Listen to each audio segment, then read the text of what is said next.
The Great Plains of Agalea. The girl timidly enters the room to the women and asks if they need help. They gathered in a friendly circle. Some are weaving baskets, some are sewing, but when they look at the girl, they immediately frown, and one of them indifferently says, "Ah, that's Enya. Forgive me, but there are already enough people here." Enya shyly approaches the girl and asks if they do sewing here. But the situation becomes even more tense, and the girl sharply pulls away from Enya's hand and sternly shouts for her to leave. Everyone is worried when she is around. Enya takes her hand away in fear and mumbles an apology. She slowly leaves the room as the girls whisper behind her back. Is this the girl who lives with the tribal leader Tarkan? Why does a cripple come here and say she wants to work? Just look at her pale skin. But she never worked a day in her life. But another girl calms the flow of discontent. She says to be careful with your words, because if they say something bad about Enya, who knows what Tarkan will do to them? The girl sullenly lowers her head, listening to whispers behind her. In Agalea, where the main thing is a healthy body, children born with disabilities are immediately abandoned. But she was lucky. The girl is holding the hem of her skirt and is slowly delirious when she hears joyful shouts. The hunting party is back! The men and women of the tribe immediately rush to meet them happily, shouting that Tarkan is back, the leader is back. Leader Tarkan is god for the youth of Agalea, an incarnation of Laius, the god of war whom they worship. People around are enthusiastically whispering, if this continues, Tarkan will become the next elder of the clan. Who is it, if not him? Enya shyly looks at the man who is handing out instructions.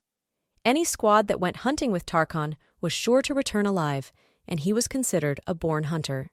But Tarkan was once considered an outcast. He was a descendant of the lost Cartantina, cursed blood, a boy who received more ostracism and condemnation than a cripple with a menacing devilish gaze. But he survived and reached the rank of chief of the tribe.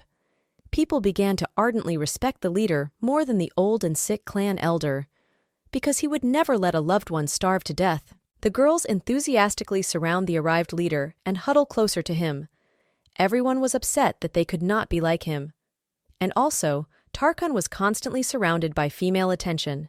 But of all on the plains of Agalea, all the strongest man wanted was a lame girl.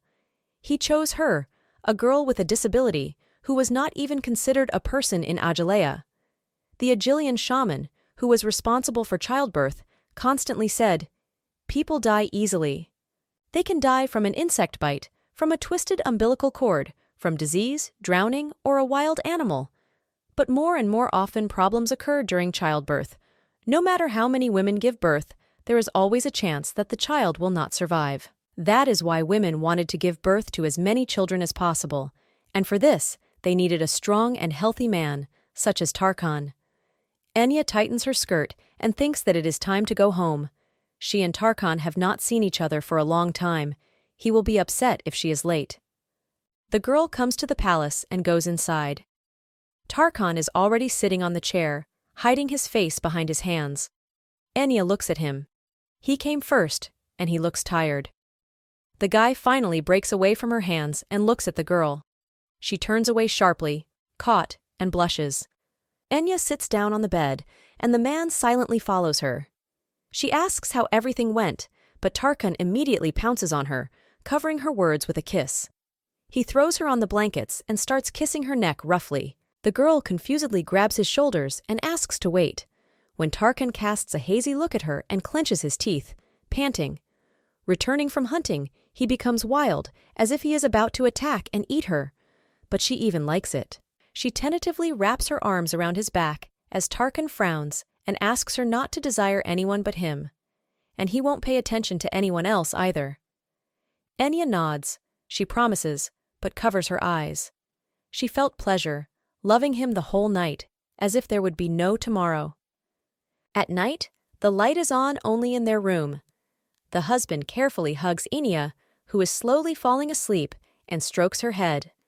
Tarkan is the strongest person at the top of power in Agilia. It was believed that if a healthier and more beautiful girl appeared, he would still choose her, which incredibly frightened Enya, but several years have passed, and Tarkan still vowed to stay with her. He strokes her hair gently, Another would sleep with several women at the same time if given the chance. So why did Tarkan choose to stay with someone like her? The girl slowly opens her eyes in the sunlight and calls out to Tarkan. After a second, the dream completely leaves her, and not getting an answer, she jumps out of bed and turns her head. The man is alone. He approaches the bed and asks if she has woken up yet. Enya sighs with relief. Yes. The man puts a bowl of water and a towel on the floor. He falls on his knees in front of the girl and carefully begins to wipe her feet. Enya blushes and mutters that it is not necessary. She can do it herself. But the man calmly interrupts her in mid-sentence and says that she can barely take a step. The girl blushes harder, pursing her lips. From the very beginning, it was a woman's job to wipe feet with a wet cloth.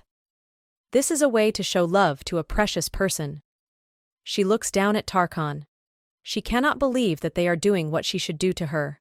The man raises his head and asks if it hurt a lot yesterday. Enya immediately excitedly rants that, no, it doesn't hurt at all. Truth, it only hurt a little. Tarkan frowns angrily, as if he wants to say something, but just nods his head in annoyance. Well, let her tell him if she doesn't like something, or if it will be difficult to do. Enya looks at him in confusion. She keeps repeating, it's nice, or it doesn't hurt. But he doesn't seem to believe her. The man continues to wipe his legs and accidentally touches her skin. The girl blushes brightly and sighs. Tarkan looks up at her, surprised by her reaction, and abruptly starts caressing her knees and kissing them. Enya twitches and bewilderedly asks her husband to wait, but he turns to the girl's face and begs for a little more. He looks at her features for a few seconds, then gently tucks her hair behind her ear.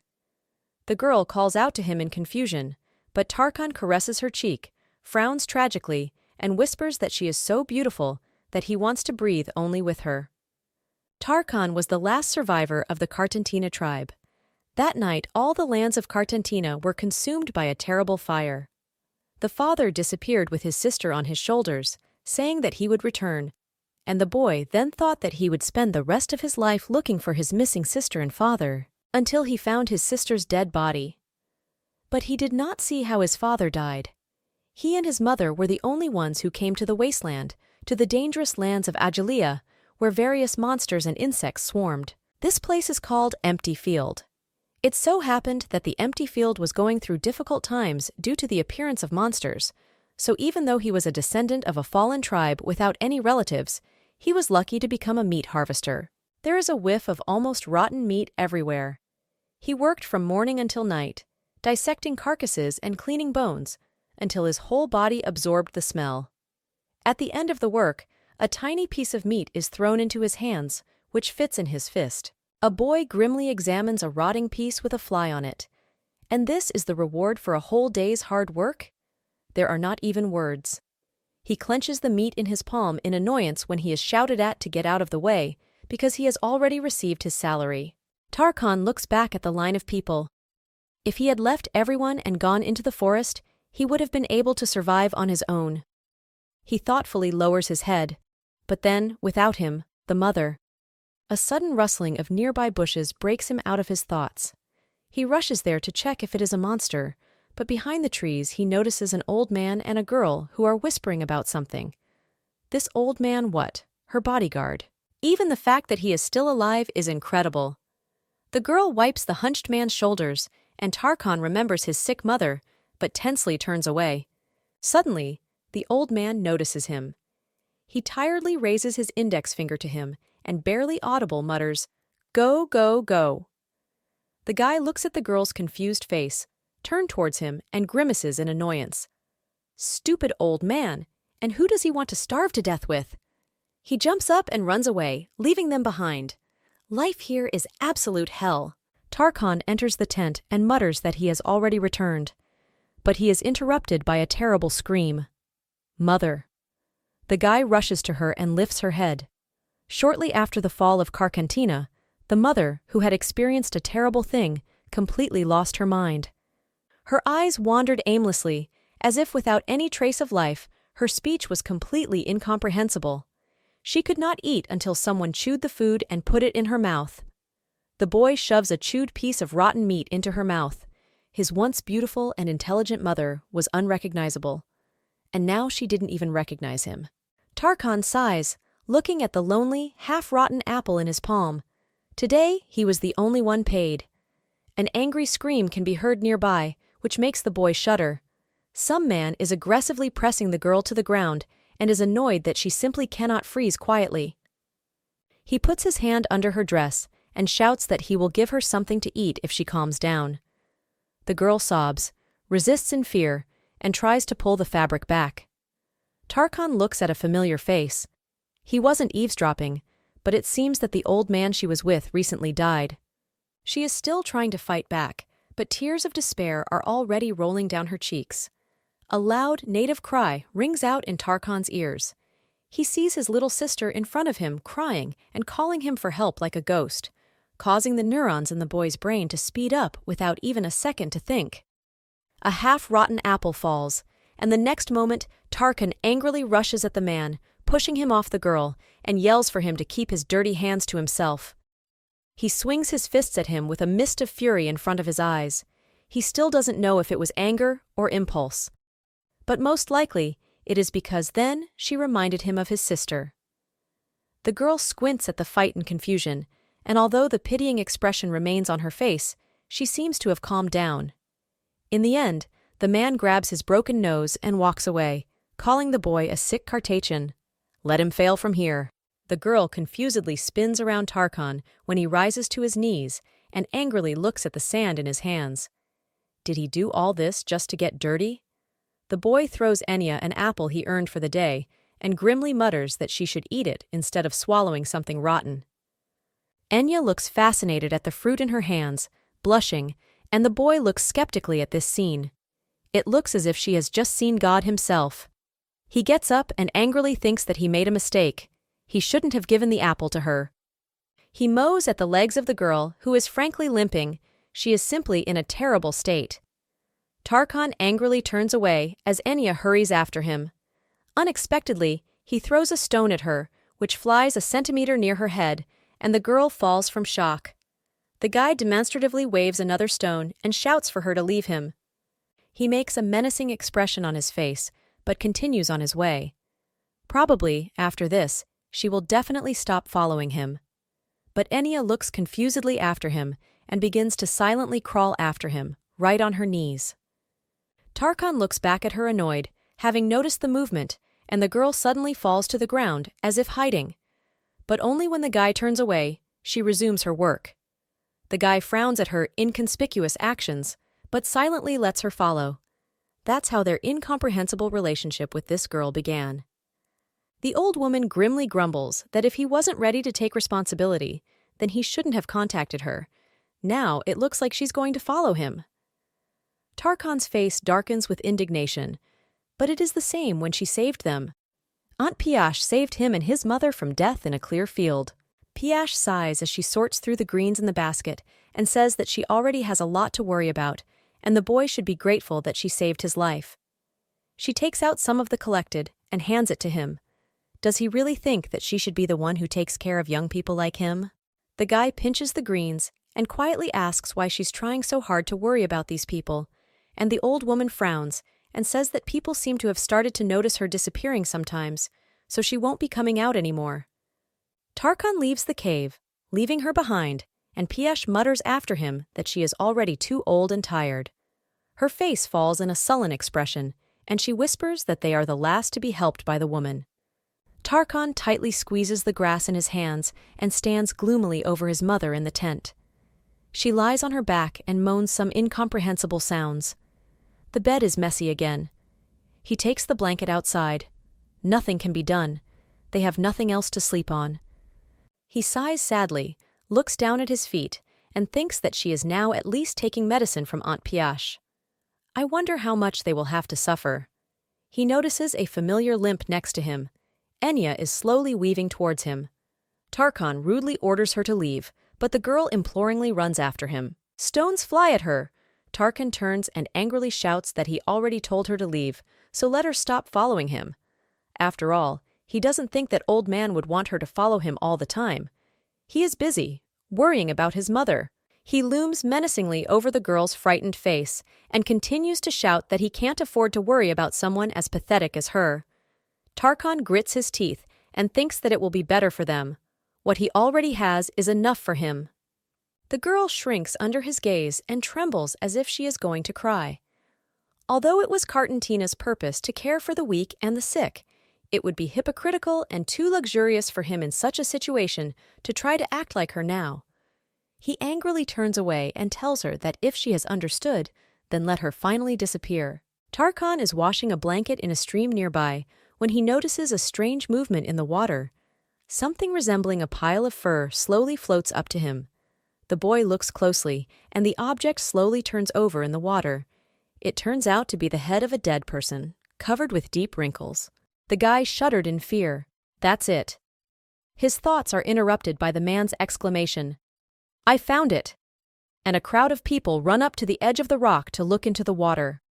Tarkan goes deeper into the cave so as not to be noticed, and examines the men. Are they from the Agile tribe?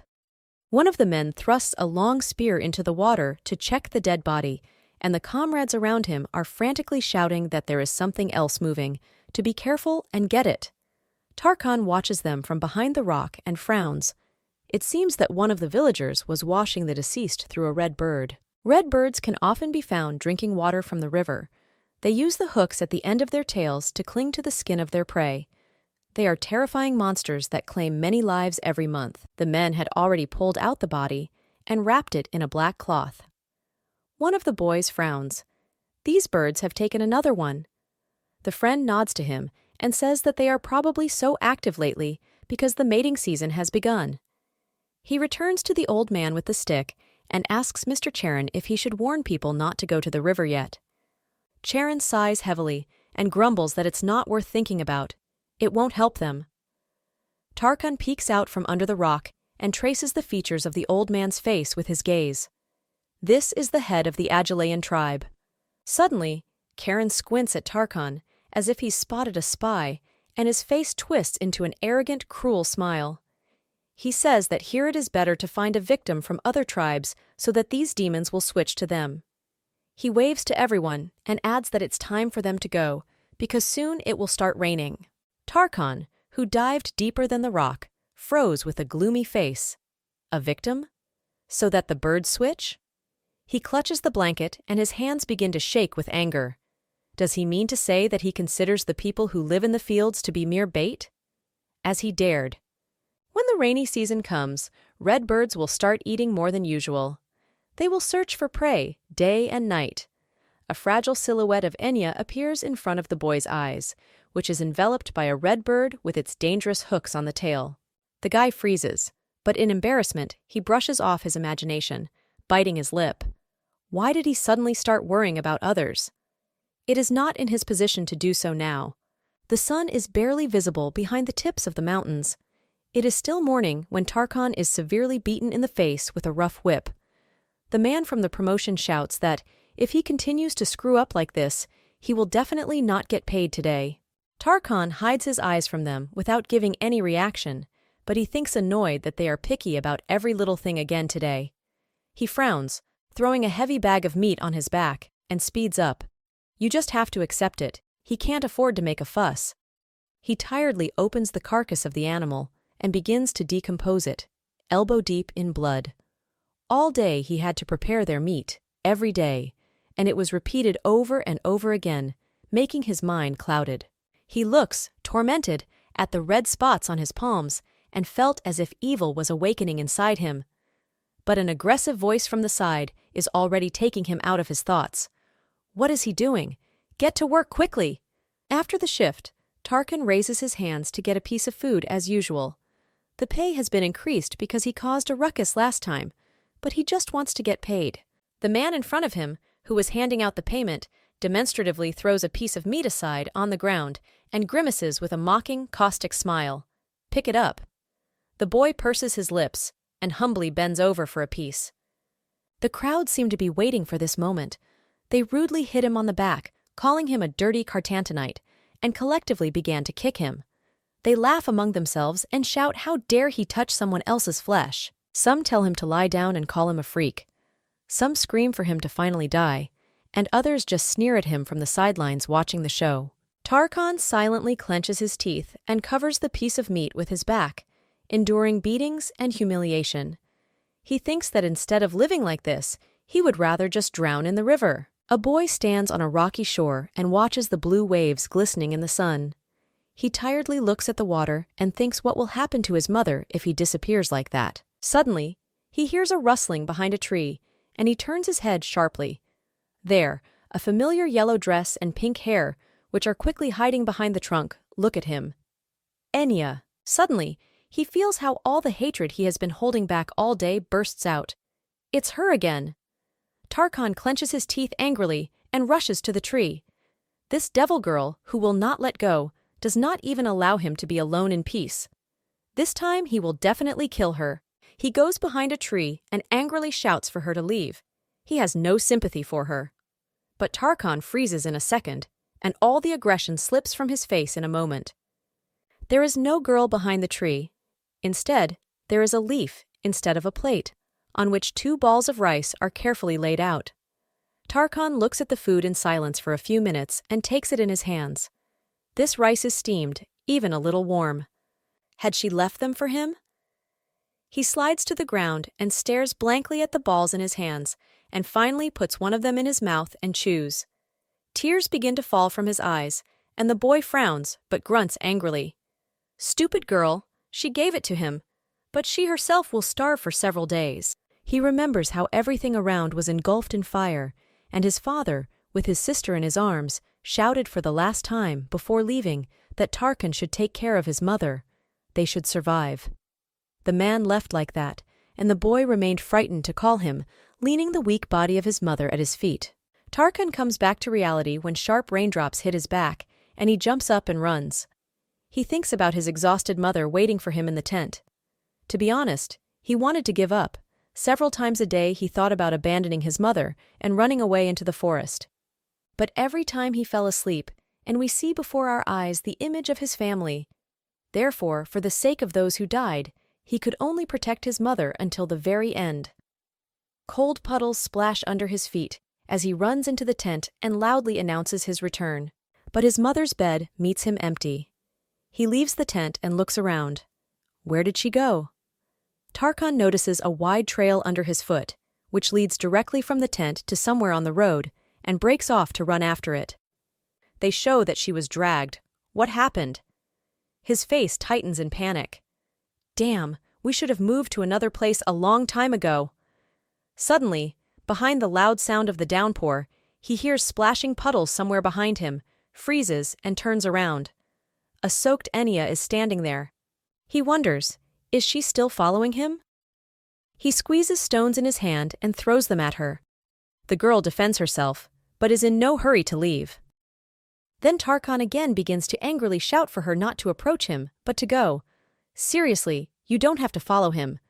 He turns away in annoyance, but starts running again, leaving Enya far behind. During a thunderstorm, he reaches for water and sees his mother there, knee-deep in the river. He runs to her alarmedly and calls out, carefully holding out his hands. The woman with a gentle smile extends her hands to him in response, looking exactly as before the illness. The guy comes closer and gently begs her to come home. He smiles gently at her, although tears are already rolling down his frightened face. His mother continued to joyfully stretch out her hands to him, but then he knew that in front of him was no longer his mother. His world was already destroyed and torn to pieces. He gives her the happiest smile and continues to walk forward. All of a sudden, Enya presses against his back, restraining him with all her strength so that he does not go far, and the boy realizes that in front of him is no longer his mother, but a monster that almost bit off his head. He looks up in shock. It's a red bird. The insidious tail of the monster with hooks begins to curl around them, and with its sharp end digs into Enya's ankle. It seems that he did not like that she interfered with the hunt, and the scarecrow wraps its tail and lifts it into the sky. She screams in fright, and Tarkan only has time to look up in shock at the huge red monster, which lets out an animal howl, about to shove the girl into its beak. The guy finally comes out of the trance, but shouts, "No!" Tarkan lifts the edge of the cloth wrapped around his belt, behind which is a knife attached to his leg, takes it out, and with a warlike cry rushes directly at the bird. He sticks a knife somewhere in his body, and the monster grunts in pain.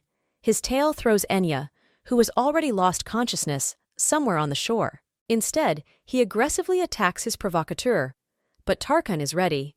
He runs up to the monster and strikes first, swinging at his neck with all his might, when one thought pulsates in his head. He doesn't want to lose. The boy breathes heavily as heavy rain washes over his body, completely covered in fresh blood. He stares at the dead red bird in front of him, bathed in his own blood. It looks like he's been hit by multiple hits. When Tarkan goes ashore, he throws the knife aside. On the wet sand lies Enya, twisted in pain due to a wound in her leg, and her motionless mother.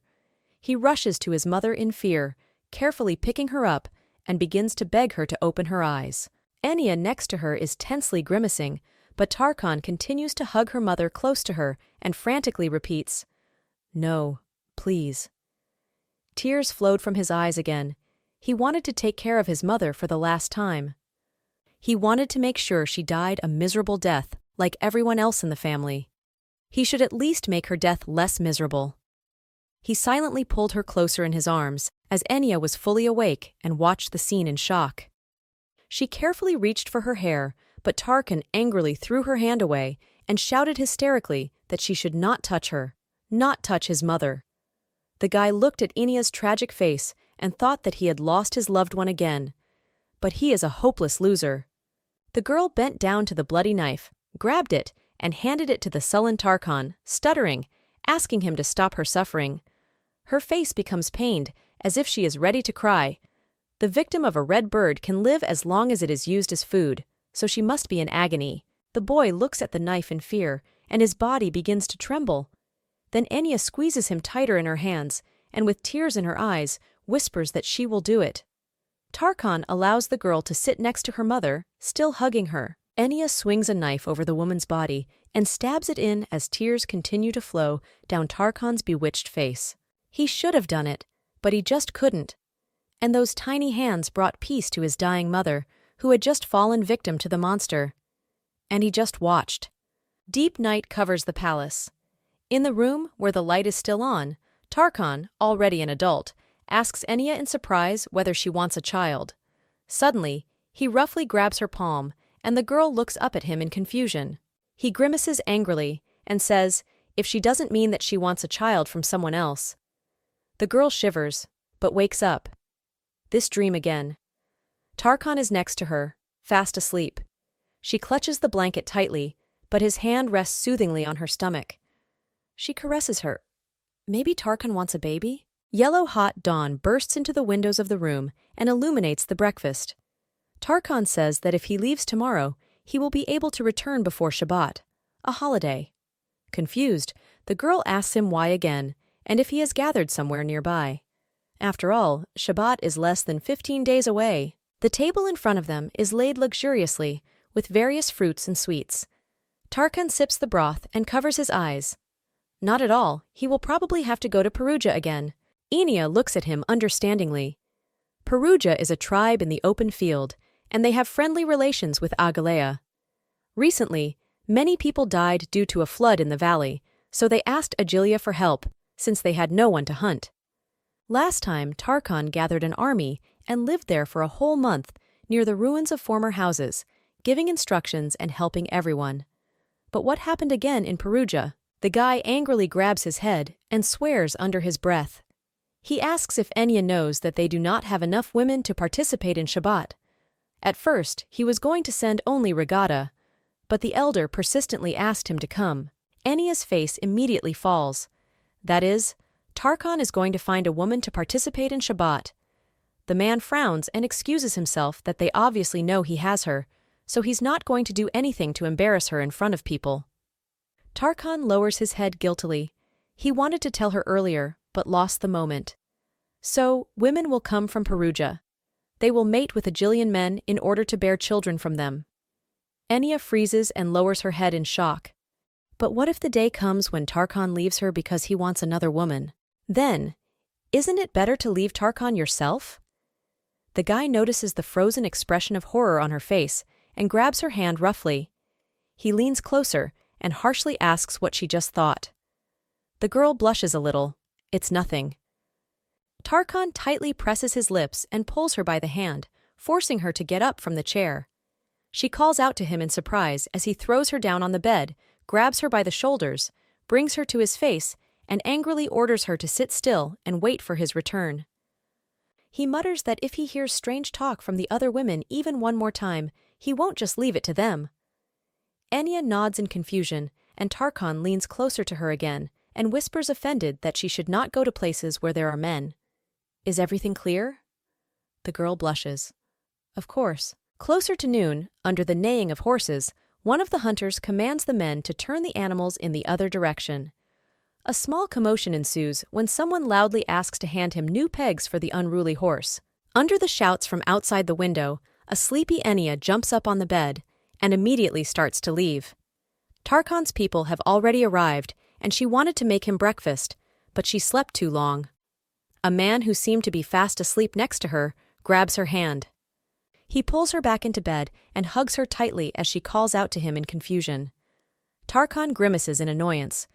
Devilish boys, he asked not to make noise in front of his house. He falls back on the pillow and closes his eyes, but Enya begins to shake him confusedly and asks him to get up. He needs to eat something before leaving. The guy grumbles that he can eat on the way, and the girl's face becomes sad.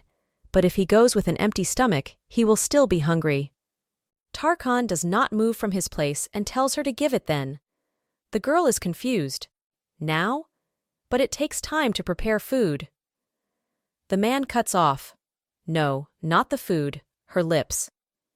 Enya flinches, but blushes in embarrassment when he winks and playfully asks her to hurry, because he won't get up until she gives them. The voices of hunters can be heard from the open window. Someone complains that they have already overloaded the horse, and someone advises whether it is worth going to ask Tarkan how many more horses are allowed to be taken.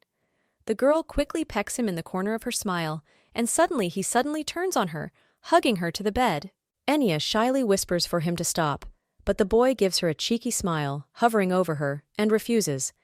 They won't be able to see each other for a few more days. The girl sighs. Tarkan is already standing on the street in ammunition. The team with the horses are just waiting for his instructions.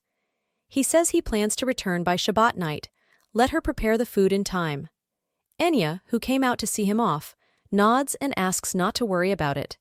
He tenderly kisses her on the forehead for the last time and assures her that he will be back. Enya sits on a rock at the foot of the waterfall and wrings out her wet clothes. Tarkan always washes her own things, so she didn't have to do much laundry either. He is good at everything. The girl remembers how she woke up in the morning, and her husband was already washing the floor. When he was not away, he always got up early and did the housework instead of her. In fact, he even taught her how to sew and weave baskets. And then, Tarkan, who was much taller and stronger than the others, despite his youth, suddenly became the leader of the tribe, and after that, a lot changed in their lives. However, she was definitely happy with these changes. Previously, when he did not participate in the Shabbat, Serbia, the wife of the chief Kahanti and the daughter of an elder, harshly criticized Tarkan for neglecting his obligations just because of a limping woman. But then the man defiantly laughed and angrily replied that she did not even pay attention to him, saying that he had the dirty blood of Kartantina, and now she wanted him to take part in Shabbat. He said, clenching his teeth, that he had organized the hunt according to the rules established by them, escaping from death countless times. Since childhood, he had constantly worked for the good of the tribe, and the wealth of their warehouses should be proof of this. And now they wanted something else from him? The guests only listened with a frown, angrily folding their hands. Ultimately, later, the Council of Elders would again offer Tarkan the position of tribal leader on the condition that he no longer participate in Shabbat. After that, no one criticized the man's abilities as a leader. The girl bows her head, pulling a basket with washed things from the waterfall. Before everyone didn't care about them, but Tarkan should not complain about the life that he himself achieved. Suddenly, loud footsteps behind make her freeze. Behind the back she is called by 3 girls, one of those who sewed. The girl turns around and happily greets Luhan and asks where she is going. She smiles smugly. They are weaving baskets. Anya, stammering, nods and mutters that she has just finished washing. Suddenly, one of the girls angrily calls out to Luhan. Has she lost her mind? So suddenly, out of nowhere. She hurries to take the girl away from Anya, casting a suspicious look at her, while the other girl waves them apologetically and says that they are in a hurry, so they will leave. Anya sullenly lowers her eyes, shrinking when she hears the girls whispering, "What is it? Doesn't she know?"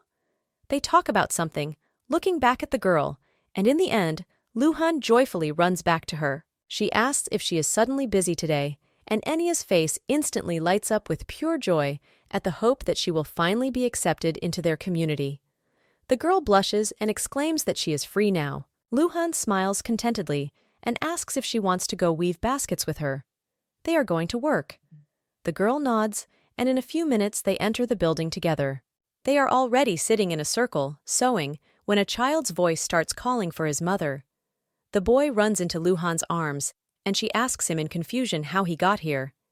She is worried that he is constantly following him. After all, the woman does not remember once his father to behave like this. Anya's face immediately lights up when she looks at the boy. She asks if he is her child, and he shyly squints at her. Luhan laughs and pats him on the head. Yes, she started going to Shabbat as soon as she became an adult, and therefore already has 3 children. A blonde girl smiles at her.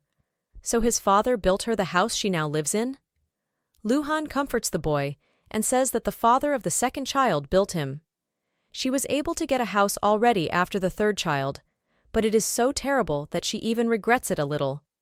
Anya follows the girl's conversation with a cloth against her and thinks that building a house is a fairly common form of courtship in Agilia. Even Tarkan did that. It shyly lowers its eyes from pleasant memories. Luhan continues to brag. Nevertheless, the father of her 3rd child is the best hunter. He brought baskets full of meat, although she did not even ask. But the boy eats it all the same, and this is a problem. The blonde laughs slyly.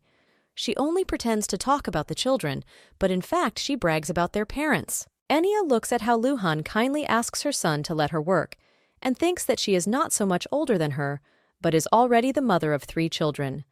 Here women communicate freely with men and give birth to their children, and men should only fulfill their parental duty, to provide the child with a place to live and feed the family.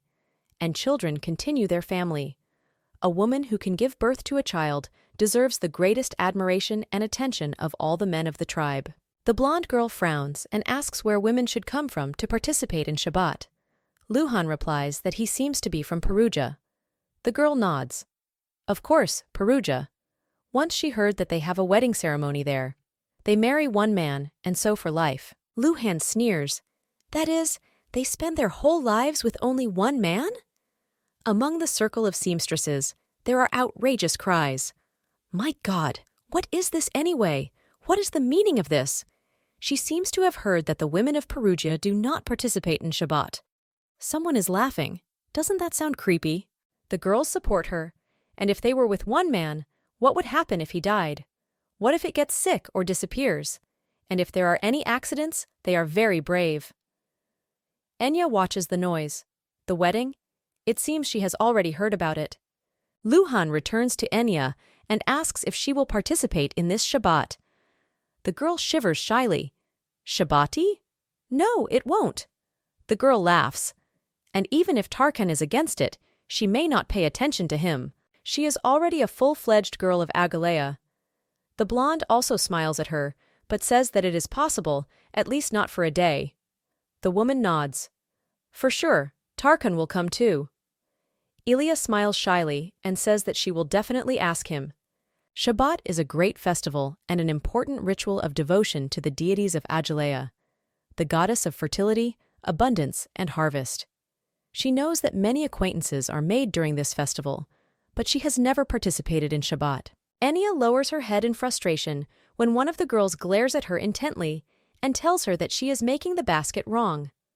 The girl looks at her product in surprise and apologizes, but she already waves her hand and grumbles that if she has already started doing this, let her finish. Anya stretches the basket. She does as Tarkan taught her. Maybe it's because it's the Cartenton way? Suddenly, a boy touches her leg and looks at her fascinated. Enya excitedly looks around and asks where his mother is. Is he lost? She leans into his focused face as the red-haired woman plucks the child from the floor and screams hysterically at Enya. What is she doing? The girl mutters in confusion that she only wanted to help him find his mother, but the woman continues to scream angrily that she touched her child. No matter what she did there, he is now infected from her. The boy in her arms begins to cry from the screams. The girl begins to tremble and explains that it is not contagious. It is not this type of disease at all. Everything was fine with her mother and sister. She is the only one like that in the family. She turns away to hide her eyes and shrinks under the angry faces of the girls, who glare at her as if ready to tear her apart. Tears of despair roll into her eyes, when suddenly, Luhan pulls her by the shoulder and says with a reassuring smile that she knows, this is not a contagious disease. She glances over her shoulder at the group of girls and specifically says loudly that everyone must be tired, but they're almost done. So time to wrap up for today. The girls stretch and part with indifferent mutterings, arguing that it is really time to go because there are still a lot of things to do tomorrow. They leave, and Luhan whispers to Enya that everyone is just being too careful, because a lot of people died from the plague. She smiles kindly. Isn't she offended by their words? Enya mutters that she is fine and thanks her. That tear rolls down her cheek in the same way, and she shyly wipes it away. Luhan kindly laughs. Thank her, she did a very good job today. But, probably, there will be enough workers tomorrow. Does she understand that? Enya hangs her head down in dejection as tears continue to stream down her cheeks and mumbles that she will take a break tomorrow. Suddenly, Luhan squeezes her shoulder tighter and says that she thanks for understanding, but she worries about the father of her third son.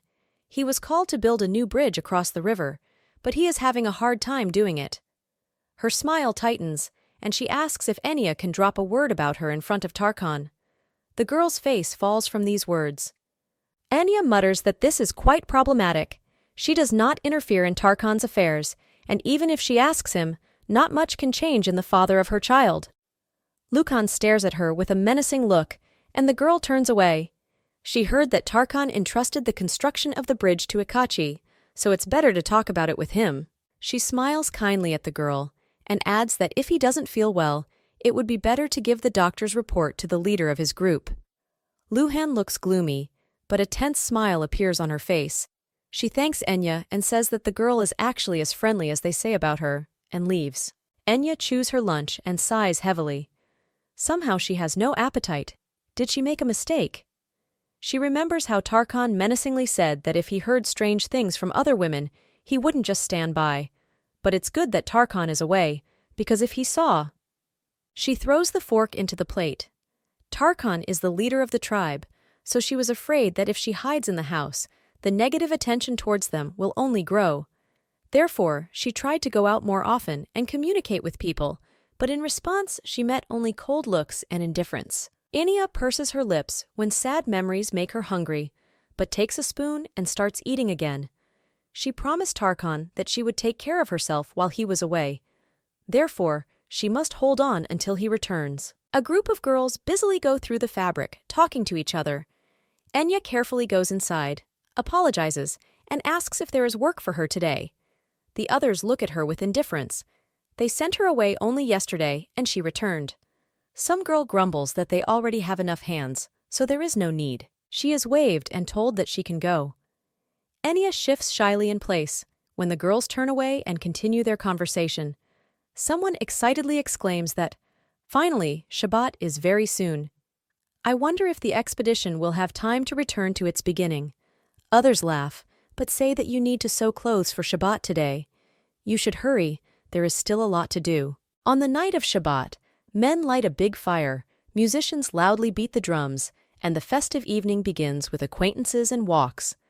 But somewhere far from the collective commotion, Enya is sitting in the palace. She takes turns taking out beautiful stones from the casket and tells about it. This is it, Shiny, she found on the beach. Here is this one, on top of a mountain with the Milky Way overhead, and another near a rocky area with hot springs. The girl sits on the floor and looks at the stones with a shy smile. On Shabbat nights, when the whole village is bustling, she and Tarkan usually go for a walk and collect crystal. She remembers one such night, a bonfire, couples dancing around, and she and Tarkan are much younger. The guy looks around in annoyance, but grumbles. What the hell is wrong with this Shabbat? Feeling as if they are not going to sleep through the night. He jumps to his feet and offers the girl to go with him. He will show something beautiful. Enya uncertainly takes his outstretched hand and mutters that people generally say, as if it is dangerous outside the village. The guy leans down to let her climb onto his back and sighs. They're all the same, so what's the difference? He knows these places better than anyone. She needn't worry. The guy takes her to the river, which sparkles with stars on a bright night. That's how, every year, she rode on her back to Tarkan and traveled through the mountains, rivers, stony fields, and other places nearby. The girl reaches for a vine with purple berries that look like grapes and asks the boy what it is. They sit down on the edge of the rock and admire the view as Tarkan explains. He answered all her questions, from the names of birds and animals, their benefits, to the names and uses of various trees and herbs. Enya enthusiastically asks how he knows so much, and the boy falls silent for a few minutes, looking sadly into the starry sky, and then briefly answers, from the family. The girl falls silent in embarrassment.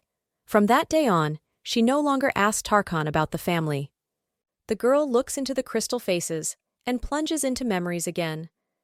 In childhood, they often played together with stones, but it always ended with the boy winning several times in a row, and Enya sat depressed. She laughs at the cute memory. Every time she was upset about losing, Tarkan would specifically let her win the next game. Enya twirls the crystal with her fingers and sees her sad eyes in it. She wants to see Tarkan so badly. Will he come back today? Suddenly, rustling and whispering is heard behind the front door. Quieter. Is it here? Sue, stand here. Be careful not to push. The girl leans towards the door, a familiar voice. She asks if Sue is there, and the girls, Luhan's friends, ask from behind the door if she is awake and if she can open the door. It's urgent. Enya opens them, and festively dressed girls are waiting for her on the street. She peers outside and asks confusedly what they are doing here, but Sue suddenly grabs her arm and shouts that this is not the time to talk. Tarkan is back. The girl drags her behind her when Enya confusedly asks, "What, Tarkan?" Sue frowns and tells her to hurry because he's looking for her. The girl feels that something is wrong and asks if they are absolutely sure that he has returned. Sue waves it off. "Yes, I say so. He is wounded. He has blood." Enya's insides turn upside down and she freezes in place, processing the information in shock. The girls run forward and angrily ask if she is going to continue standing like this. Tarkan might die. Enya hurries after them and asks, "Is he wounded? This is serious? Then you need to call a doctor." Sue shouts that he will explain everything on the way, but now we have to go. Enya barely keeps up with the speed of the girls when they stop in front. She finally starts to think things through and realizes that this is a road to a big cliff. It's unlikely that they took the cripple to the festival. Besides, it's so dark. She looks at the girls ahead, who are waiting for her, and barely moves her legs. What to do? It is necessary to return, but her legs do not seem to want to obey. She begins to shake. The running has made it even harder for her to walk, and now she can barely move. The girls look at Enya's suffering with disgust and discuss among themselves. Just look at how pale she is. And what if she loses consciousness? Sue angrily turns to her friend and shouts, "I don't know. Undress her."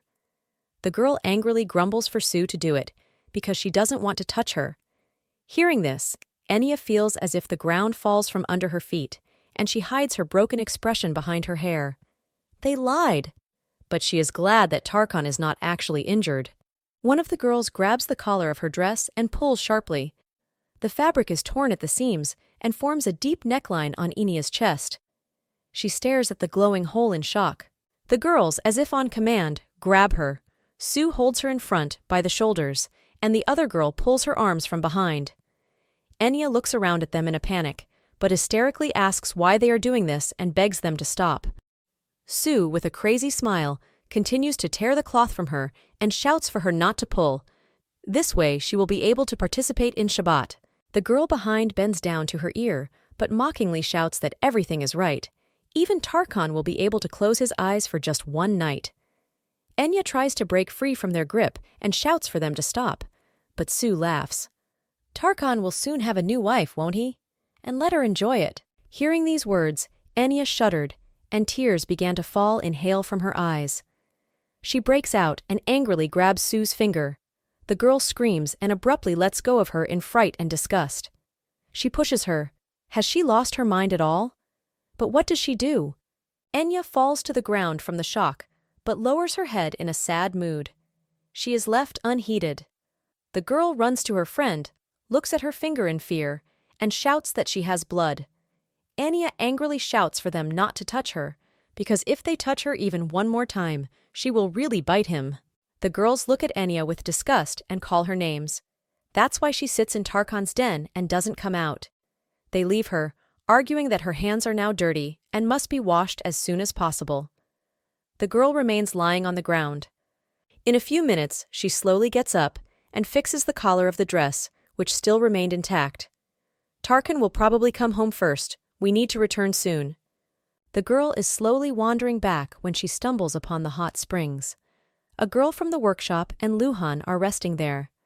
The girl asks if Sue and Ashka have already left, but in general she is sure that she will not leave at all. But still, Luhan rubs the hot skin with a towel, but mockingly says, "She explained everything. She began to come to the workshop often to observe the rules of decency, so everything is fair." The girl next to her mumbles in confusion. Is this not pathetic behavior? Besides, she did nothing of the sort. Luhan frowns. Of course she's miserable, but no one will know about it if she doesn't tell herself. She sighs and says they just have to be careful. Enya overhears their entire conversation from behind a tree, and resentment and injustice begin to boil in her chest. How? How so? She walks deeper into the forest, and tears well up in her eyes again. She thought that if she was protected, someday it would be better than now, but they burned everything. Her baskets, carefully made in the workshop, smolder in the fire. Deep in thought, she bumps into someone and raises her head to apologize. She is met by an adult man with long hair and a beard. He is already blushing, cheerfully asking what the girl is doing here alone while everyone is having fun. Enya retreats from her husband, but he continues to speak. He just now realized that he had not met her before. Is she really alone today? The girl is frightened and tries to mumble something when he leans closer to her and puts his hand on her bare shoulder. Is she the first on Shabbat? With a trembling voice, the girl asks not to touch her, but the man smiles frighteningly and tells her not to be afraid. He just wants to help. He is already reaching for Enya's frightened face with his other hand, when another man, a blond man with long hair, peeks out from behind the bushes and asks what Aksan is doing. Aksan joyfully returns to him. Look, Chiron seems to be new here. The girl is shaking, trying to say something, but she can't. The friend raises his eyebrows and tells Oksana to let her go because she doesn't seem to like him.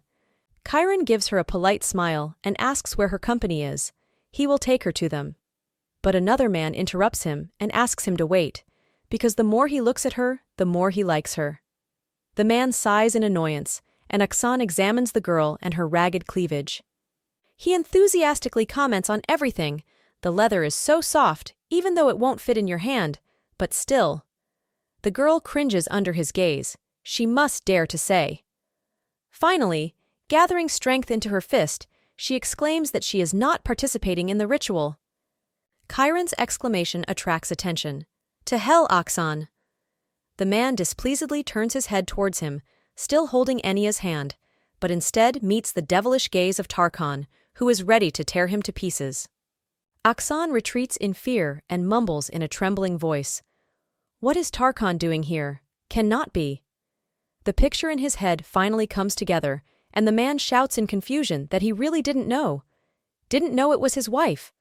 But Tarkan continues to drill him with a crazy look, like a predator. Enya rushes to her husband's chest and mumbles that everything is fine with her. It is better to go home. He immediately reduces his rage, lifts her up in his arms, looks at the men with disgust, and spits after them. Throw them into the dungeon. The men are captured by Tarkan's team, and their hands are tied behind their backs. Chiron shouts in confusion for the boy to wait. He's no good here at all. Aksan also shouts that he was just going to take her to the company, and that's it. The man frowns and turns away, but walks with the girl in his arms, when they, one in front of the other, shout after him. Please, Tarkan, it's true. I am innocent, honestly. Tarkan enters the house with the girl and throws her on the bed. He immediately starts shouting angrily. What? What was she doing there? What was she in, anyway? Enya guiltily lowers her head, and the man tries to calm down, but begs, Tell me, Enya, what did these bastards do to her? He leans towards her, grabs her by the shoulders, looks her straight in the eyes, and clenches his teeth. Maybe they touched her? The girl shudders and hides her eyes. All she can think about is how scared she is. Tears begin to fall from her eyes. The man does not hold back, falls to his knees in front of her, and imploringly shouts in her face, Please, Enya, say something. Otherwise, he will get so angry that he will simply go crazy. He squeezes her hand, but whispers brokenly, Does she even realize how much effort he had to put into just not to rip these bastards' throats out? Suddenly, the man suddenly jumps to his feet and looks into the distance with a bloodthirsty look. Should he leave and get rid of them now? The girl jumps up and puts her hands on his chest to stop him. Confused, she says that there is no need. She is fine. Everything is not as he thinks. Her voice begins to shake and she lowers her head, letting her tears drip onto the floor. Actually. She runs the words over in her head, replaying the unpleasant memories. Luhan ordering Ashka and Sue to do horrible things to her. People constantly ignored her while he was gone. She recalls how a woman blew her son away from her. And she remembers how she eavesdropped on someone else's conversation from behind a tree. She realized that all her efforts were incredibly pointless. But not a single word escapes the girl's lips, and Tarkan buries his head in her shoulder and anxiously asks what he should do with her. She pats him on the back, leans into her arms, sobs, and whispers beseechingly to let everything stay like that. Let him not make her think about anything now. Enya opens her eyes after a sound sleep and sees a girl above her who asks if she has woken up yet and how she feels.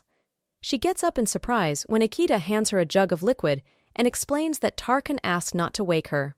The girl sips the liquid and instantly grimaces. It's bitter. Ihita laughs nearby, but says that although it tastes terrible, it is the best medicine for women. After all, Tarkan said she was on her period. Enya blushes. He remembers this. But for some reason, he himself is not visible. The girl looks around the room, and Ikeda, noticing her confusion, says that her husband has left. Enya hands the medicine jug back and quietly asks if he was angry. The girl draws thoughtfully, but she is not even sure. Tarkan seems to be constantly in a bad mood. Enya sighs sadly and wonders if he at least said where he was going. Ihita shakes his head. He went to conduct a tour for women from Perugia. Ikeda asks what happened yesterday because Tarkan was seen near Grandma Piash's house, and the girl anxiously hides her eyes, remembering the events of last Shabbat night, her torn cleavage and the long-haired man who courted her, and she is as if cold water poured over her by the realization. It's impossible, Tarkan. She jumps out of bed and shouts to the girl that she plans to leave for a while. Ihita doesn't even have time to call her in surprise as Enya disappears. Enya limps around the city center and looks around at a bunch of strangers. She has never seen them before. Are they all women from Perugia? She comes across a building near which many people have gathered and wonders why everyone has gathered here when a man's voice calls out to her. An indignant man hovers over the girl and menacingly asks how she ended up here in the first place. What if Tarkan sees her? Enya shivers, but sighs with relief when she sees a familiar face. Regatta! She mumbles that she is looking for Tarkan because she is worried about what happened yesterday. The man's face darkens. He sighs heavily and says that he will deal with everything himself, and she needs to go home. Tarkan is busy today. It will be very difficult to meet him. Suddenly, the girl is distracted by a loud clatter. She looks over her husband's shoulder in surprise. What is this strange noise? Regatta tries to stop her and grumbles that she shouldn't look at that, but Enia's eyes widen at the sight. The girl slaps Luhan on the cheek and shouts angrily that they brought a lot of problems to Shibata. But they are not children anymore. Enya is surprised and calls out to the girl, "Sylvia!" She angrily turns to her and asks what she is doing here. This is the daughter of Karen, elder of Agilia. Enya shouts in alarm that there seems to have been a big misunderstanding here. Sylvia frowns and glances confusedly at the frightened girl with Regatta. A misunderstanding? But she, by order of the leader, only punishes immature women who brought many problems to Shibata. She turns unhappily to Luhan, Ashka, and Sue, and the girls tensely exchange glances. She looks at their faces, so Tarkan found out about everything. Sylvia folds her hands indignantly and says that she gave the order not to let anyone go. So why did she even get here? Enya mutters that this is about her, because they are to blame for her, not the girl. Sylvia grits her teeth. So she dared to go against the leader's orders? Enya falters and excuses herself that everything is completely wrong. But they offended her, so she only asks to be allowed to choose the punishment. She lowers her head and whispers that Luhan is also pregnant. And if something happens to the child? Hearing these words, the woman frowns in shock, and Enya begs Sylvia to stop. The girl tiredly rubs her forehead and grumbles that in this case she is not going to be responsible for any consequences. She leaves the room, leaving Enya alone with the three girls. Enya frowns. They probably expected that they would never find themselves in a situation like this. But why were they so sure of it? She menacingly says that she is not going to get her hands dirty and somehow take revenge on them, even if not from her. But in the future, everything will definitely return to them. Lucan hides his eyes gloomily when Ashka starts sobbing, and her friends try to calm her down. Regatta and Enya are watching the scene when a man leans into her ear and reminds her that it is time to go home. But the girl's attention is drawn to something else. One of the warders is leading bound, beaten prisoners who are aimlessly looking somewhere under their feet, and she shuddered in shock when she recognized them as the two men who were clinging to her yesterday, Aksan and Chiron. She puts her hand over her mouth in fear. Regatta doesn't seem too happy to see this scene either. He tells the girl that she knows Tarkan well. It's even good that everything ended at least this way, and they probably understand that too. The man frowns and turns away from the unpleasant sight when he thinks that Tarkan is a very rational person, but incredibly emotional when it comes to Enya. He does not even understand why he is so fixated on her. Regatta slowly leaves the room when he sees Tarkan in the distance, on the street, to whom a woman is laughing. He looks at her. It seems that she is the daughter of a leader from Perugia. She is enthusiastically telling him something, when suddenly the man's eyes narrow in a frown and turn directly in their direction. Regatta curses inwardly and flinches to cover Enya somehow. But it's too late.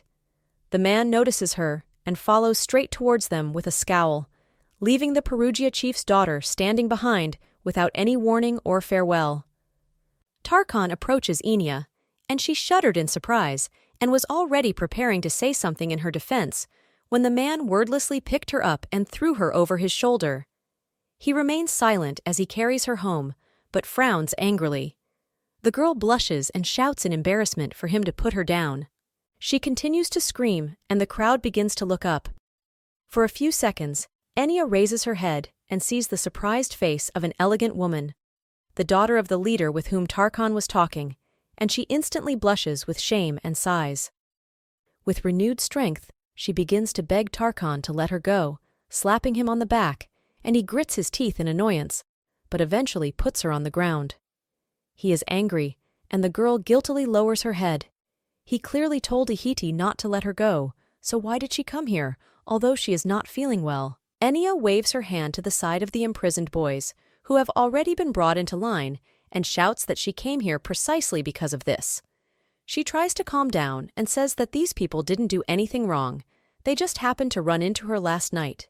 He grinds his teeth and hisses angrily. Is he supposed to believe it? Moreover, it does not matter at all whether they met her by chance or not. The important thing is that they dared to touch her. They committed a crime and will be punished for it. The girl soothingly touches Tarkan's menacing face with her palm and quietly asks not to do this. It's enough, isn't it? But the man rudely rejects her hand and says that he warned about everything. To disrespect her is the same as disrespecting him. They started it. He looks back at the prisoners with a bloodthirsty look, as if he is ready to pounce on them at any second, and menacingly says that he is not going to let them go like that. The girl's voice begins to shake as she tries to convince him again, only to be cut short by a sharp pain in her stomach. She screams and covers her stomach with her hands, and the veil of hatred in Tarkan's eyes instantly flies away. He calls out to her in fear as the girl writhes and falls to the ground. The hem of her dress and legs are stained with blood. Tarkan rushes down to pick up the unconscious girl, and a crowd of people rushes to him. He panically shouts to his comrades to bring Piash. Piash is standing next to the unconscious girl in bed. She listens to her pulse and eventually reports that it's her period. Tarkan tensely stands next to her and asks if she is sure about it. Piash frowns, but he himself knows, because he gave her the medicine through Ihita, because he knows that her period should have started. The man grumbles that he is just clarifying just in case. And let him not forget that as the leader, he can call her at any time. Piash sighs bitterly and says that she is already old. She waves her hands wildly. Her strength is already disappearing, her senses are dulled, and even her eyes are becoming cloudy. Moreover, she has already transferred all her medical knowledge to Ihita, so why does he continue to call the old woman, who already wants to go to rest? The man turns away, and with a haughty muttering, asks why she doesn't just die already, if she's so old. He frowns, and his voice becomes menacing. Does she think he doesn't know that she is secretly tending to the sick in the fields? The old woman sighs and smiles. That's why they say you shouldn't try a wild animal. She turns to the blushing, unconscious girl and says that it will be very difficult for her. Even if she does get pregnant, her body just might not take it. The man cuts off sharply. He doesn't remember asking about it.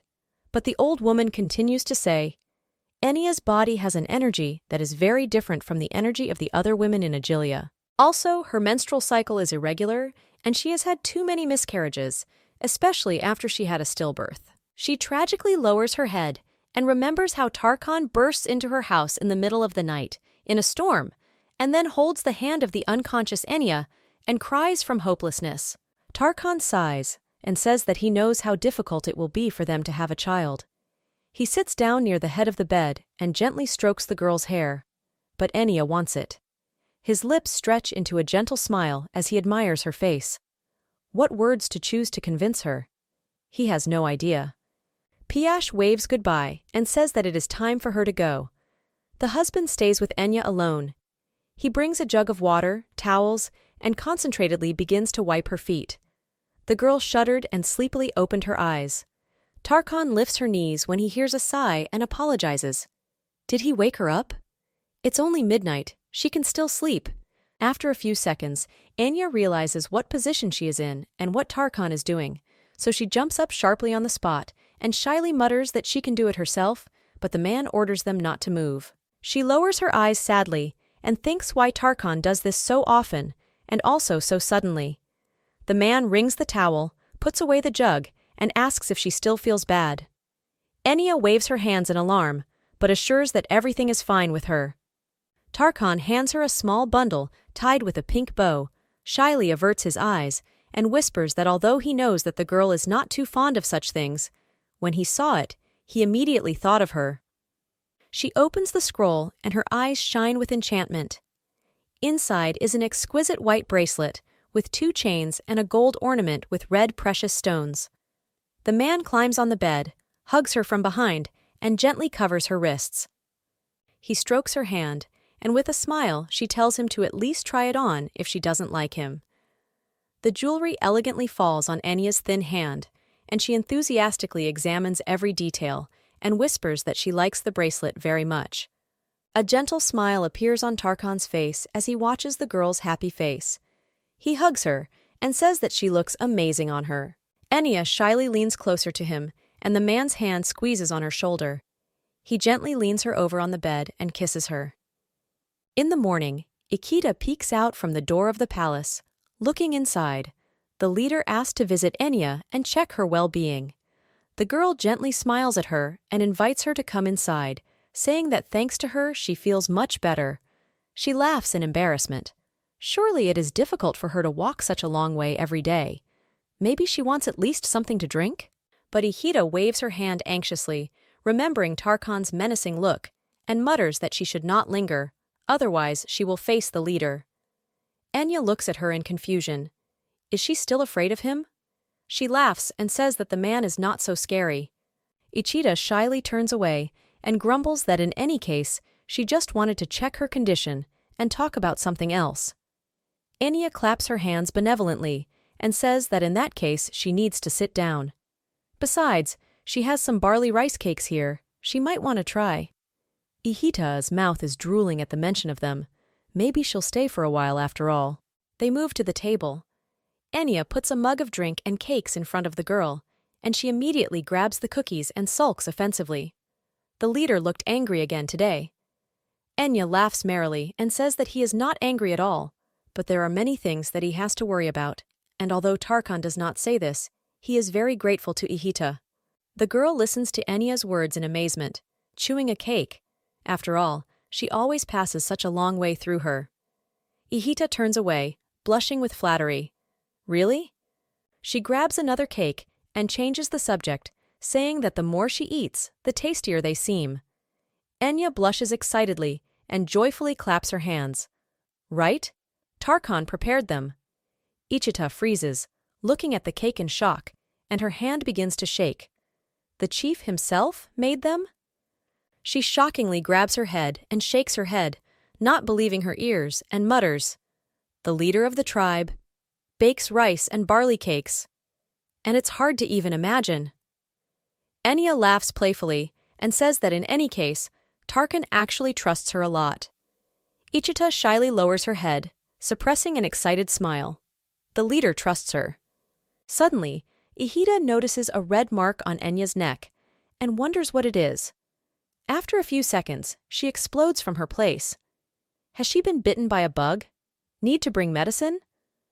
The girl quickly hides the bruise, covering it with her hand, and confusedly mumbles that everything is fine.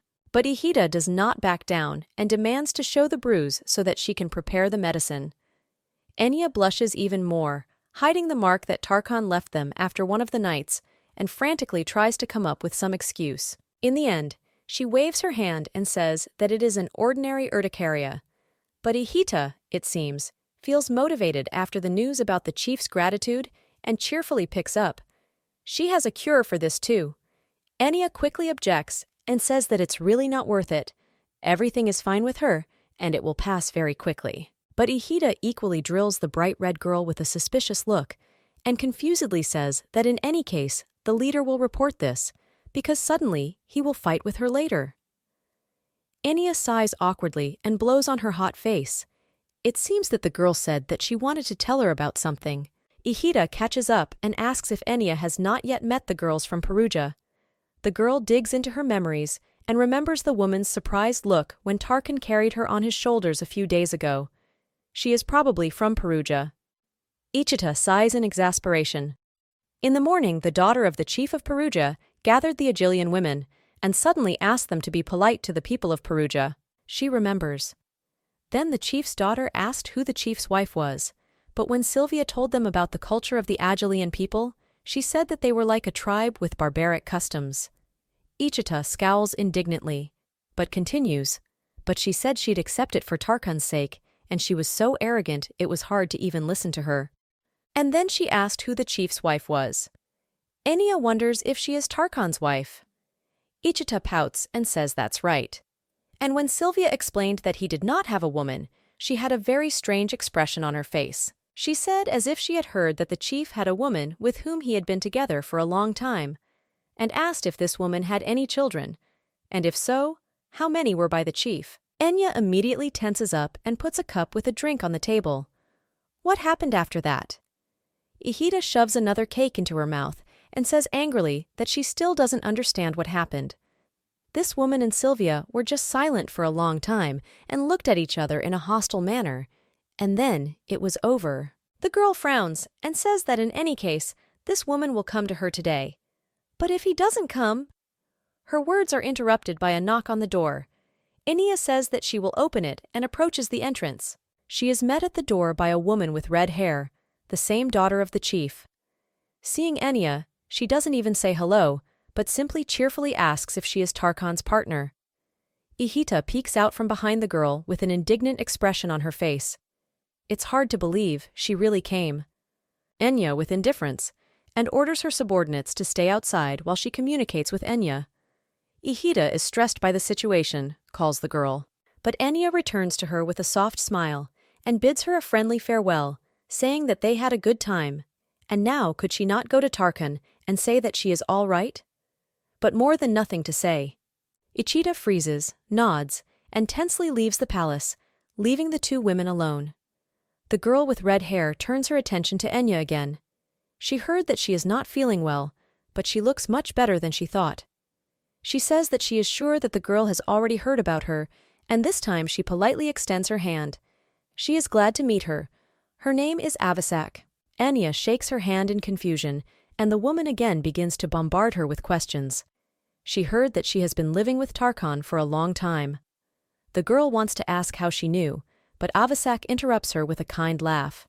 She also heard that when a man and a woman live together for a long time, they treat each other as if they were married. Her gaze hardens. Of course, there's a big difference between when they have children and when they don't. Enya flinches at the words and stares intently at the floor as Avasak puts his fake good mask back on and asks if her name is Enya.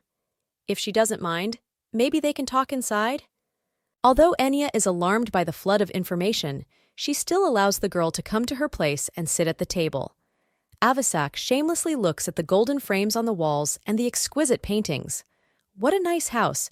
She always wondered how people live in Ajalea. But Enya frowns, immediately switches to the topic, and asks why the girl wanted to see her. Avasak smiles smugly and casts a playful glance at the girl. She will be frank. Tarkan is the savior of Perugia. She likes his strength and his ability to unite people. That is why she wants to marry Tarkan. Enya flinches in shock, but the girl returns to her dreams and says that she will marry him, and together they will make this place the most prosperous land. Her gaze turns sly, and she says it's all in order to win the war with Argon, which will begin very soon. Confused, Enya jumps up from her seat, from being overloaded with information, and asks her to wait. But what does she even mean? Will the war with Argon soon begin? Argon is a desert bordering the Great Plains, home to Gargantha, the lair of the serpent-like monster Aspid. These lands are inhabited by a tribe of powerful nomads who have a long history of conflict with the Great Plains. The girl tiredly grabs her head. What does she mean by war? And marriage with Tarkan? Avasak laughs and mockingly says that Enya should not worry so much. She is ready to close the axes to the fact that Tarkan will take her as a concubine. In fact, it was already discussed when her father proposed to Tarkan to marry her, so that Perugia and Aguilea would be angry. Of course, Tarkan refused without even listening, however. Enya clutches her head in shock and mutters in a trembling voice that she should wait with this. What is going on? What else is the confluence of Perugia and Aguilea? Avasak rubbed her chin in interest. Hadn't she heard that the Great Plains were going to be united? They are preparing for the coming war with Argon. There is a silent silence between them, and Enya looks at the table in shock for a few minutes. So, Tarkan will go to war? The front door opens with a loud jolt, nearly flying off its hinges. Behind them appears the angry face of Tarkan, ready to destroy everything in his path. He flies up to the table where the women are sitting and shouts, "Is she out of her mind?" He grabs Enya's hand, protectively hides it behind his back, turns to Avasak, and angrily asks why she came here. The woman smiles defiantly. Welcome back, Tarkan. It was the only way to meet him. After all, he wasn't going to hide her forever, was he? Enya sadly lowers her head, and the man covers her with his back and grinds his teeth with anger. Avasak calmly says that once he agrees to the merger of their tribes, there will be no stronger weapon than marriage to her. The woman smiles mockingly, and she thought that he would at least tell her. Tarkan's face darkens tensely, and he tells her to shut up and apologize to his wife right now. Avisak squeaks his chair back and leans over the table to get right up to the man's face with an impudent smile. How is he? And what does he mean by wife? Is marriage allowed in Agila? Besides, they don't have children, do they? The man frowns at these words and suddenly pulls the frightened Enya to him and hugs him to his heart. She is wrong. If having children is considered marriage for her, then this woman has been his wife for a long time. Enya raises her head to him in confusion and blushes.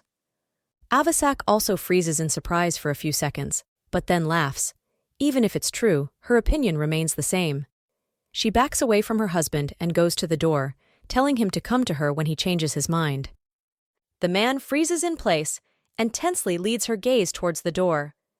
In the end, after a few seconds, Enya squirms in his arms and tells him to let her go. But Tarkan, immersed in thoughts, on the contrary, hugs her tighter. The girl can't stand it and angrily pushes Tarkan away from her. Let him go! Tears of despair begin to hail from her eyes after everything that has happened, and the man finally comes out of his trance and excitedly apologizes and says that he did not mean to offend her at all. The man gently wipes the tears from the girl's sad face and says that this is a matter of life and death for the entire tribe, so he needed time to make a decision. The girl frowns and thinks that of course she knows. She knows that Tarkan does not need her consent to make any decisions. After Chief Kahanti was wounded and removed from power, Tarkan became the next chief. And now Tarkan's voice is the voice of the entire Agilia. But in her face you can still see resentment. At least she doesn't hide anything from her.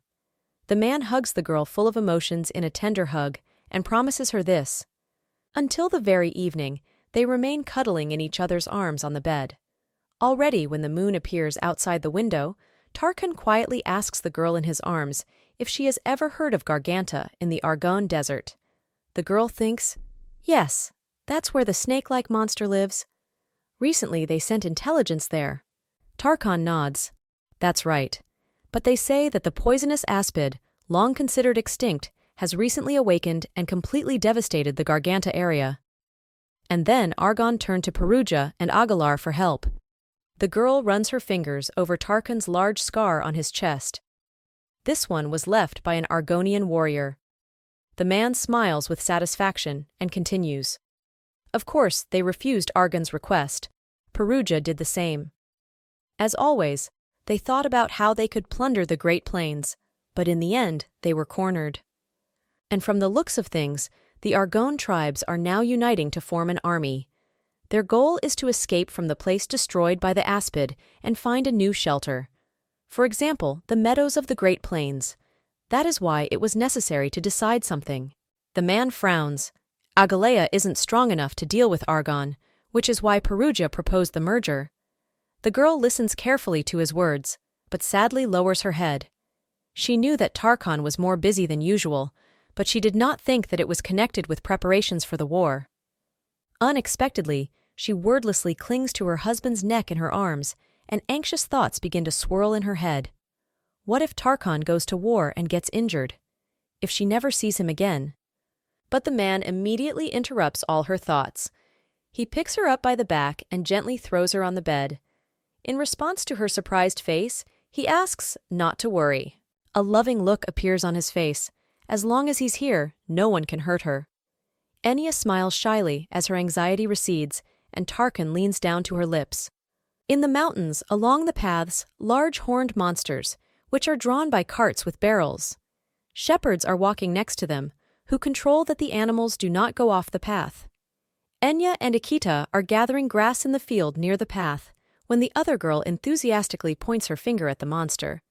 Enya, look, it's Herpen. She says that Abisak brought this beast from Perugia as low-level monsters. Very recently, all men were gathered for cutting down trees because it is planned to build a defensive wall around the village. But even though everyone is busy preparing for war, Sylvia and Abisak are always competing for the position of influence. Ichita sighs and pulls out a bunch of grass. There is no end to this rivalry. She guesses why all the forces on the Great Plains are gathering in Agileia. She smiles shyly.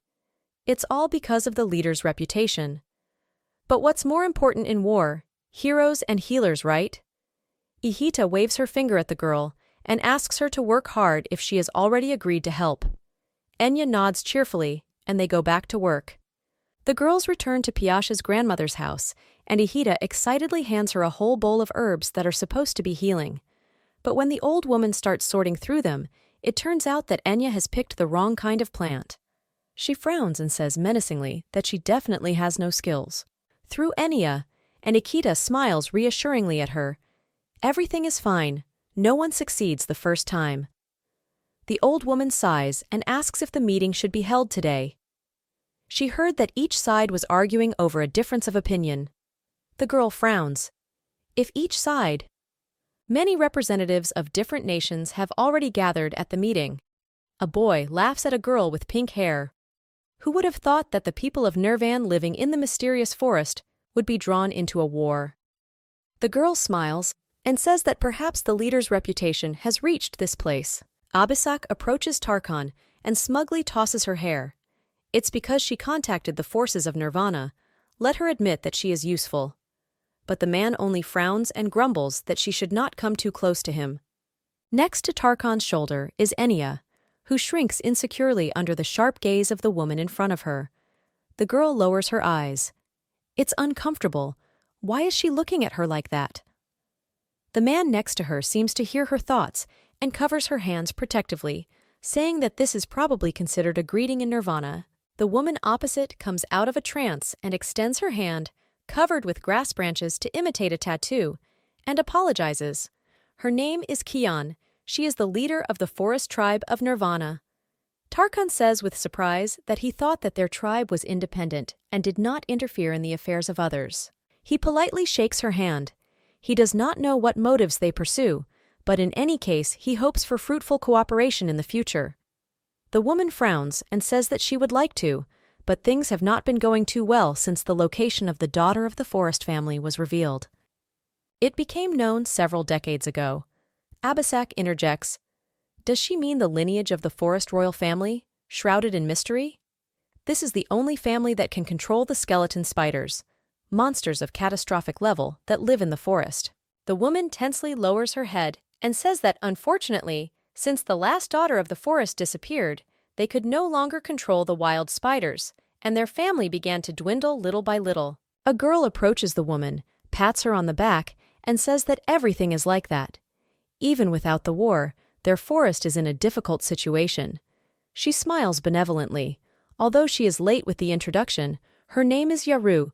She is Kian's niece.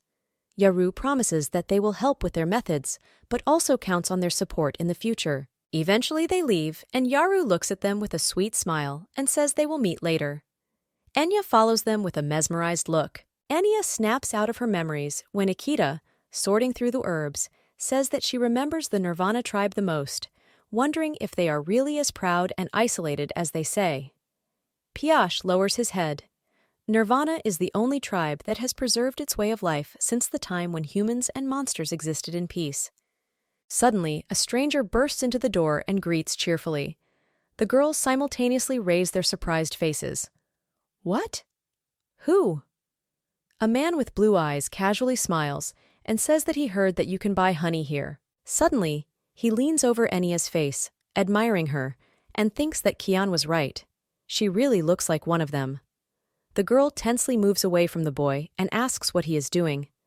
Kian enters the house with another man. She grunts for Raykald to get out of the way and puts on a friendly mask as she asks Pias, "Can they get a cask of honey here?" She can pay now. The old woman does not even raise her head from the herbs and gloomily says that the honey has not yet been filtered. Let them come tomorrow morning. Kian sighs sadly. Understandably so. Raykald sits down even closer to the girl, making eye contact, and excitedly asks if her name is Enya.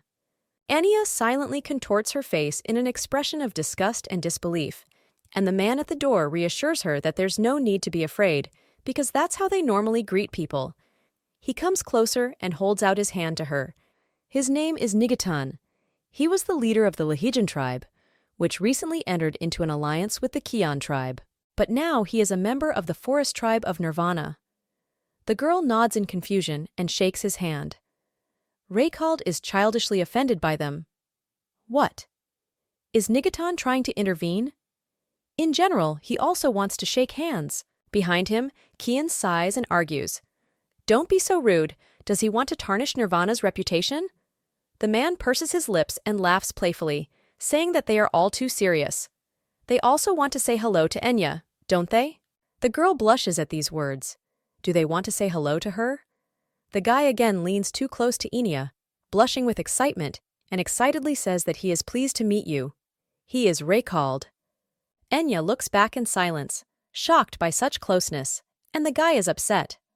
Oh, she froze for some reason. Nigaton asks Kian from the side, confused. If everything is absolutely normal, they didn't do something wrong? The girl frowns, no less puzzled. Why is he asking her? They talk anxiously among themselves, as if completely forgetting that everyone else in the room can hear them. Ihita grimaces. In her imagination, they seemed like an ancient and noble tribe, but this is too strange. Piyush frowns in annoyance, not taking his eyes off his work, and says that he has already seen everything. Suddenly, something catches Ihita's eye. She looks carefully at the people of Nirvana. If you think about it, The girl suddenly lights up with awareness and leans into the old woman's ear to whisper. Doesn't it seem to her that they look like Enya?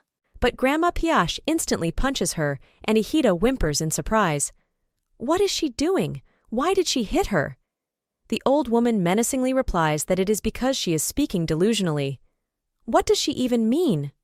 She rudely calls out to Enya. It's enough to have fun with strangers. Let her go back to work. Raikald gets up, apologizes for intruding, and says they'll be back later. The man goes to the door, gives Enya a charming smile, waving at her for the last time, and promises that they will meet tomorrow. The girl presses her hand to her chest and looks after him in fascination, blushing.